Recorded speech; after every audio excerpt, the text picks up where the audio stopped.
তাহলে জেনে রাখবেন আপনারা যদি 420 হন কেউ কেউ, আমি কিন্তু 440 ভোল্ট।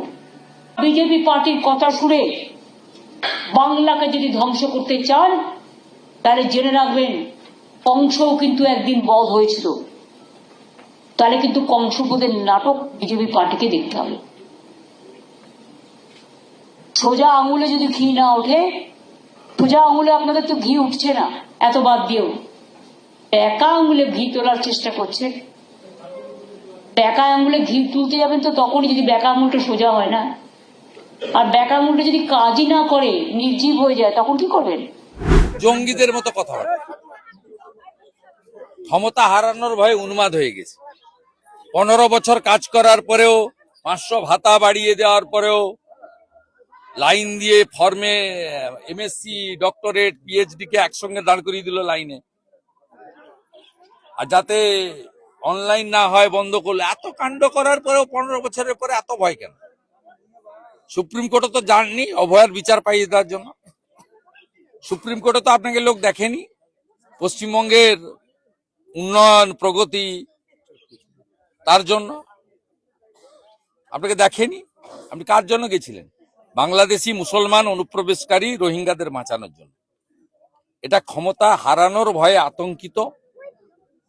উনার পরামর্শদাতা সংগঠন দুর্নীতিগ্রস্ত আইপ্যাকের লোকেরা বলেছে 58 লাখেই কাত হয়ে গেছে, আর যদি 20-30 লাখ চলে যায় তাহলে আপনি বাঁচাতে পারবেন না।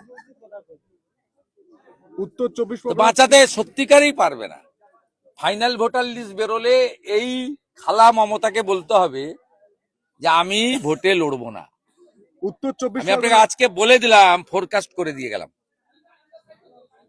ভীত, আতঙ্কিত, সন্ত্রস্ত আমি। আপনারা জানেন, যখন আমাকে সাংবাদিক প্রশ্ন করেছিল যে উনার বাড়ির গাছ থেকে কাঁঠাল আর আম দীঘাতে জগন্নাথ সংস্কৃত কেন্দ্রে পাঠানো হয়েছে, আমি তখন বলেছিলাম ওই জায়গাটা হচ্ছে কলকাতা পোর্ট ট্রাস্টের জায়গা।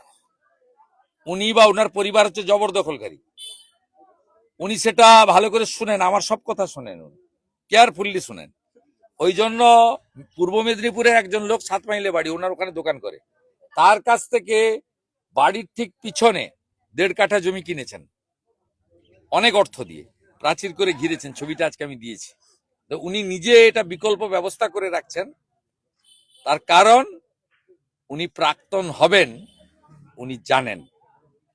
কেন প্রাক্তন হবেন? বাংলাদেশের মুসলমান, রোহিঙ্গা অনুপ্রবেশকারী মৃত ভূত ভোটাররা ভোটার তালিকায় থাকছে না, এতে জেতার কোনো রাস্তা নেই। দ্বিতীয় হচ্ছে, পশ্চিমবাংলায় সমস্ত মানুষ এই 15 বছরের কুশাসন, অপশাসন, দুঃশাসন দেখেছে। মহিলারা, বিশেষ করে হিন্দু বাড়ির মহিলারা, তারা নারী সুরক্ষা চায়, তারা অভয়ার মতো কেস চায় না। মমতা ব্যানার্জি সুরক্ষা দিতে পারেননি, উল্টে বলেছেন মহিলারা যাতে সন্ধ্যার পরে রাস্তায় না বেরোয়। আর মহিলারা ভালো করে জানেন যে বিজেপি এলে উড়িষ্যাতে সুভদ্রা যোজনার মতো, মধ্যপ্রদেশ, মহারাষ্ট্রের লাডলি বহিনের মতো, দিল্লির সরকারের মতো, হরিয়ানা সরকারের মতো এখানেও অনেক ভালো কিছু দেবে। শুধু দেবে না, শিক্ষিত বোনেদের চাকরি দেবে। তারা ভালো করে জানে সমস্ত আশা, আইসিডিএস, প্রাণীমিত্রা, আমাদের মহিলাদের, তাদেরকে যথোপযুক্ত সমকাজে সমবেতন ভারতীয় জনতা পার্টি দেবে, ওরা ভালো করে জানে। এবং লাখপতি দিদি বানানোর কাজটাও নরেন্দ্র মোদীজির নেতৃত্বে বিজেপি করবে। তাই মমতা ব্যানার্জি যা করছেন, যা বলছেন, বাঁকা আঙ্গুল সোজা আঙ্গুল, এই কথাবার্তাগুলো জঙ্গিদের মতো কথাবার্তা। উত্তর 24 পরগনা 3 নির্বাচনী পর্যবেক্ষককে বরখাস্ত করা হয়েছে। মমতা বন্দ্যোপাধ্যায় বলছেন নির্বাচন কমিশন যাদের বরখাস্ত করবে আমরা তাদের প্রমোট করব, আমরা তাদের প্রমোশন দেব। সুযোগ নেই, কারণ উনি থাকছেন না। আমি ওনাকে আবার চ্যালেঞ্জ করছি, দম থাকলে ভবানীপুরে লড়ে দেখান, আপনাকে হারাবো। আমাদের ভিডিও ভালো লাগলে লাইক এবং শেয়ার করুন। কমেন্ট সেকশনে গিয়ে জানান আপনাদের মতামত। আরও ভিডিও পেতে আমাদের চ্যানেল সাবস্ক্রাইব করুন এবং প্রতি মুহূর্তে খবরের আপডেট পেতে প্রেস করুন বেল আইকন।